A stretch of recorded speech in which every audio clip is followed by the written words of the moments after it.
Recently, through my wife's friend, I accidentally discovered that she had been unfaithful for the past 20 years. I decided to end our marriage. My wife, 44 female, and I, 43 male, have shared 20 years of marriage, and our journey began when we were high school sweethearts. She was a senior, and I was a junior. Our relationship endured a long-distance phase during her first 2 years of college, while I finished high school and completed a year at community college. Eventually, we attended college in the same city, and from that point we have been inseparable, living together and building our life. We married the summer after my college graduation, and overall, our marriage has been wonderful. However, I recently initiated a divorce after uncovering that she had been involved with multiple men during those 2 long-distance years. Just after Christmas, we had a small reunion with a few of my wife's college friends.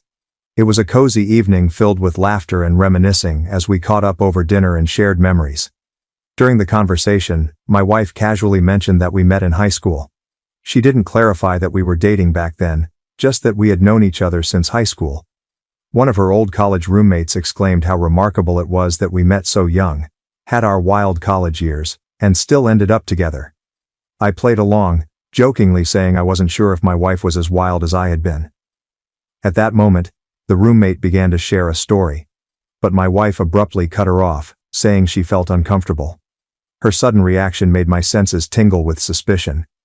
I decided to clarify things and mentioned that we actually started dating in high school and remained together throughout her entire college experience. An awkward silence fell over the table, and the rest of the evening was noticeably tense. As we were leaving, one of her other roommates pulled me aside and suggested I should have an honest conversation with my wife about what really happened during her college years. On the way home from dinner, I couldn't shake the uneasy feeling I had. So I asked my wife about what her roommate had hinted at. She kind of blew me off, saying it wasn't a big deal. I told her it was important that she be honest with me, but she brushed it off again, insisting it wasn't important. Her dismissive attitude only heightened my suspicion. When we got home, I decided to take a firm stand. I told her I was going to stay at my brother's house until she was ready to talk about what had really happened during her college years. The next day she came over, visibly anxious. She finally admitted to sleeping with several men during her first 2 years of college. She tried to downplay it, saying she didn't consider it a big deal at the time because we were long distance and she didn't think our high school romance would last. This revelation hit me like a ton of bricks. I pressed for more details, feeling a mix of anger and betrayal. She confessed that it was at least 10 different men, including at least 3 guys she had introduced to me as friends during my weekend visits, and 1 guy she was still in contact with. Hearing this, I felt a surge of emotions: anger, sadness, betrayal. I knew our marriage couldn't survive this. I told her I wanted a divorce and would start the paperwork as soon as possible. True to my word, I began the process on January 2nd. Her attempts to downplay her actions and dismiss my feelings only solidified my decision. This wasn't just about the infidelity. It was about the lies and the disrespect that had spanned decades. Her family and most of my family are telling me I shouldn't throw away my marriage over a few mistakes. They keep saying that everyone makes mistakes and that I should forgive her for the sake of our long history together. But to me, this isn't just about a few mistakes. It's about a pattern of behavior that spanned years. Cheating on me with multiple men for 2 years is not something I can overlook, no matter when it happened. The fact that she continued to maintain relationships with these guys right in front of me, even introducing them as friends, is an unacceptable level of disrespect. Our children are 17 and 19, practically adults, and I believe they will understand why I need to end the marriage. They've seen us as a loving couple, and I hope they realize that my decision is about preserving my self-respect and integrity. I feel like I'm losing my mind with the number of people telling me to overlook years of infidelity and decades of lies. Everywhere I turn, I hear voices urging me to forgive and forget, to salvage what we've built. They tell me I'm being unreasonable, that I should focus on the good times and the life we've shared. But how can I, when every memory is now tainted by the knowledge of her betrayal? It's not just the act of cheating. It's the deceit, the lies, the continuation of friendships with those she cheated with. How am I supposed to trust her again? How am I supposed to look at her the same way, knowing what she did, and how she dismissed my feelings when I confronted her? I keep questioning myself, wondering if I'm overreacting, if I'm being too harsh. But then I remember the pain I felt when she admitted to her affairs. The anger and betrayal that surged through me. I remember the nights spent wondering how she could introduce me to those men. How she could maintain those friendships without a hint of guilt. It's not something I can simply get over. It's a fundamental breach of trust that has shattered our marriage. Am I wrong for leaving? I don't think so. I feel like I'm fighting for my dignity. For my right to not be lied to. To not be disrespected in such a profound way. It's not about revenge or holding a grudge. It's about acknowledging that some lines, once crossed, cannot be uncrossed. I'm writing this because my wife and a few of her friends have been telling me it's normal to sleep with other people in a long-distance relationship, and that I'm the odd one out for not doing the same. I felt like I was being gaslit and needed an outside perspective. Since we live in a state with a waiting period to finalize a divorce, I thought it would be wise to get some insight before things are set in stone. After hearing these comments, I see a handful of people agreeing that it's common to sleep around in long-distance relationships, but they seem to be a minority.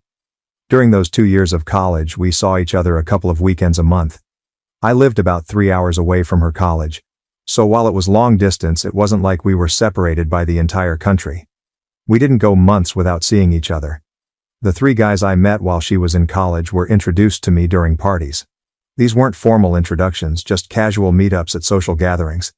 The topic of me being her boyfriend never really came up, so I have no idea if they knew we were in a relationship. One of these guys is still in our lives because he married a mutual friend from college. He isn't some secret contact she's been messaging on the side. He's someone we've both been in touch with regularly for years. After finding out about my wife's infidelity, I spoke to him a few times to understand his side. He told me he had no idea we were dating back then and has since blocked my wife on social media out of respect for me. Some people have questioned how her college roommates didn't figure out the timeline at our wedding. The answer lies in how we handled our marriage celebrations. My wife and I had a very small ceremony with just close family in Texas. Later we went back to the East Coast and threw a big party for our friends. We skipped the typical wedding reception traditions where couples share details about how they met and their journey together. Because of this, her roommates never pieced together that we started dating before she went to college. They seemed to assume that we only started dating during the year we both lived in the same city and then moved in together. This gap in their understanding explains why they never questioned the timeline or suspected any infidelity. I was open to therapy or some kind of attempt to save the marriage. I genuinely believed that with some effort we might be able to work through this. But her constant insistence that what she did was perfectly normal and that I'm the one who's overreacting has been too much for me to handle. She keeps telling me that sleeping with other people in a long-distance relationship is commonplace, and that I'm being unreasonable. The only time she showed any remorse or even offered to reconcile was when I started filing the divorce paperwork. That brief moment of contrition quickly evaporated, and in the last week, she's reverted to her original stance, insisting that she's right and I'm overreacting. This back and forth is why I feel like I'm being gaslit. It seems so obvious to me that her actions were a major betrayal. Yet I've got my wife and others telling me that it's normal and that I'm the one who's making a big deal out of nothing. Her dismissive attitude only adds to my confusion and frustration. I tried to communicate how deeply her infidelity hurt me, hoping she would understand the gravity of the situation. Instead, she minimizes my feelings, treating them as an overreaction to something trivial. It's like she's rewriting the rules of our relationship and expecting me to accept them without question. This constant invalidation of my emotions is maddening. I feel like I'm being manipulated into doubting my own perceptions and feelings. Her refusal to acknowledge the seriousness of her actions, coupled with her attempts to normalize infidelity, only deepens the rift between us. It's not just the cheating itself, but her inability to recognize why it's a big deal and why I feel so betrayed. I'm at a point where I need to protect my own mental and emotional well-being. I can't continue in a marriage where my feelings are dismissed and my trust is shattered. Her lack of genuine remorse and her insistence that I'm the one who's out of line make it impossible for me to see a path forward together. I'm not overreacting. I'm standing up for myself and my right to a respectful, honest relationship. I'm not getting a paternity test unless my kids ask for it themselves. I have no doubts about their biological connection to me, and even if a test showed otherwise, it wouldn't change how I feel about them. I love them more than anything, and my wife's infidelity doesn't alter the fact that they've been my kids for 19 years. They will always be my kids no matter what until the day I stop breathing. We were definitely exclusively dating at the time. First of all, dating culture was a lot different 20-ish years ago, and exclusivity was pretty much the default for most people.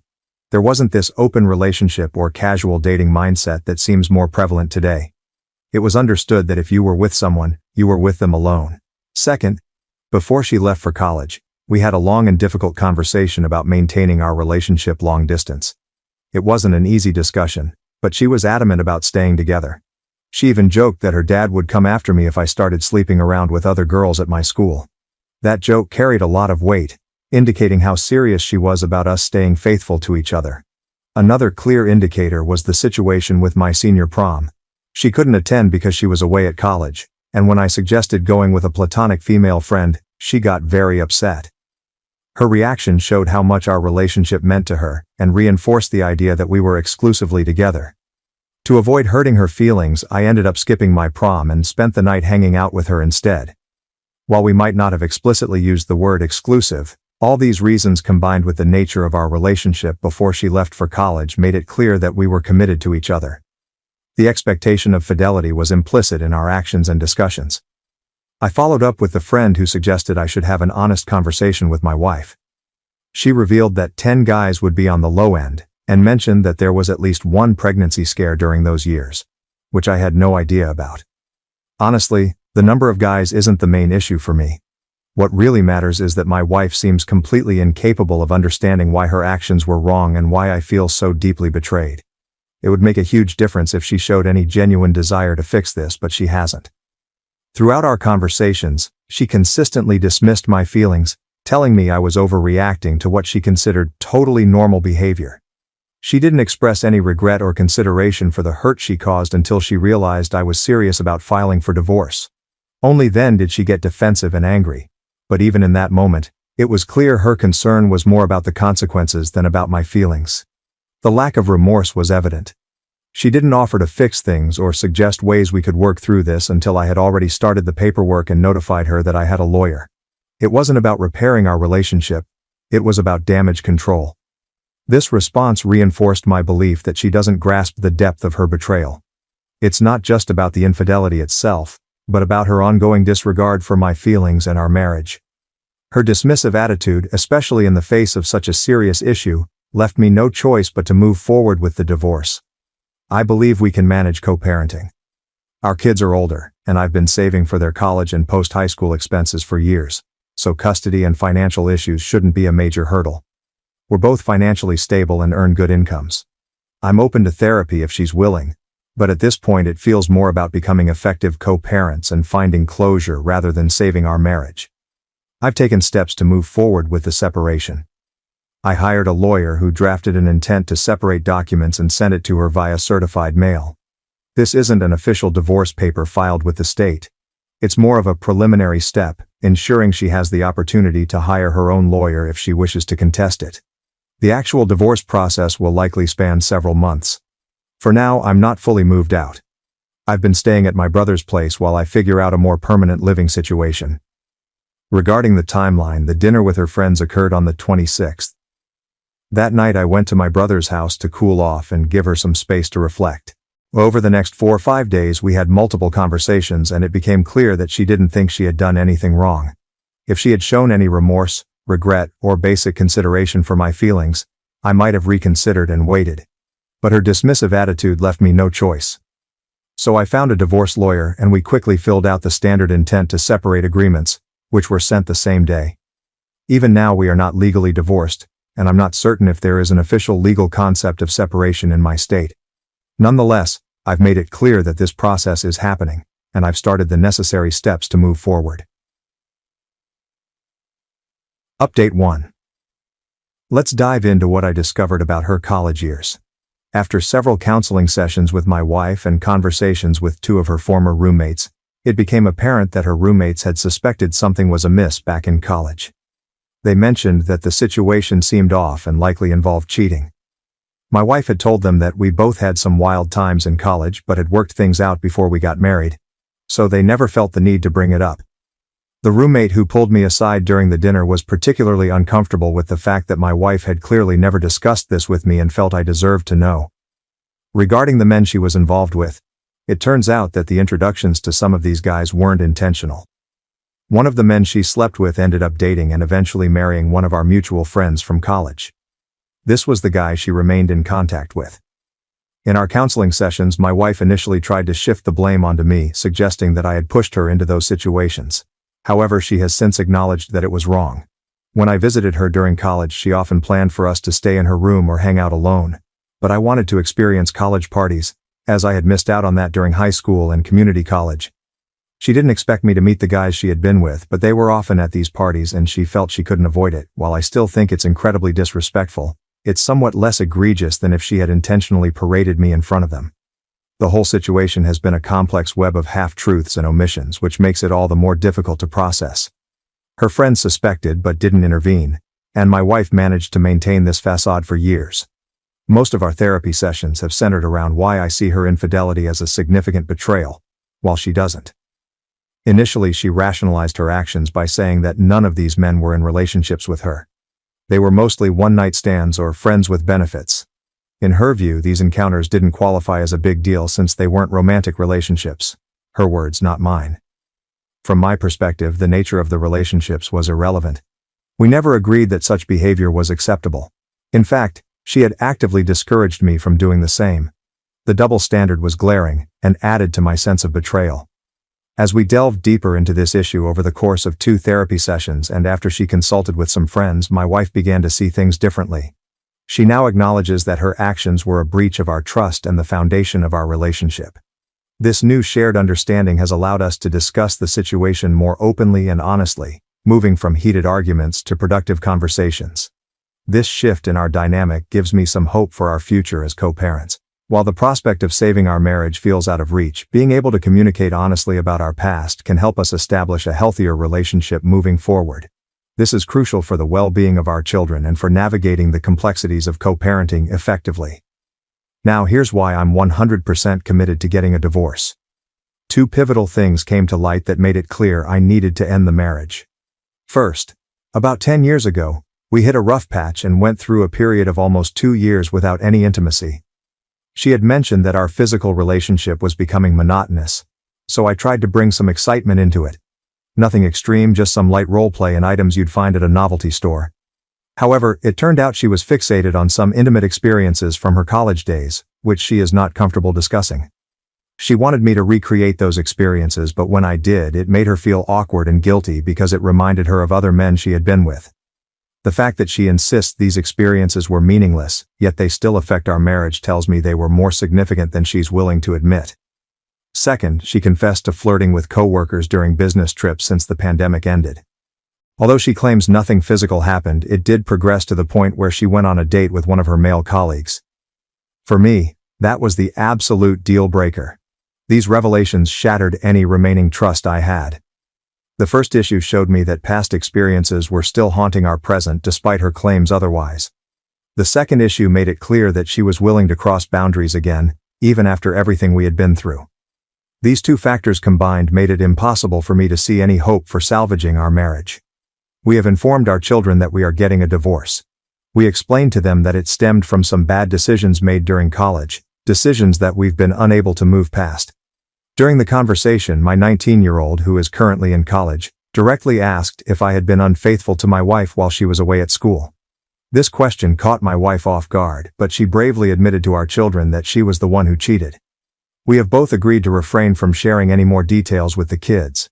It's essential to protect them from the more painful aspects of our past. I reassured them that despite the separation, both of us remain fully committed to being there for them. I emphasized that we are in therapy to ensure we handle the divorce in the best possible way for our family's well-being. Furthermore, I made it clear to the kids that if they ever feel the need to talk about the situation, whether with us or a therapist, they have my full support. I want them to know they can express their feelings and seek help without any hesitation.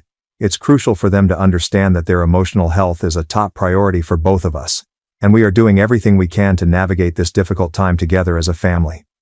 We've begun discussions with a mediator to figure out the best way to proceed with the divorce.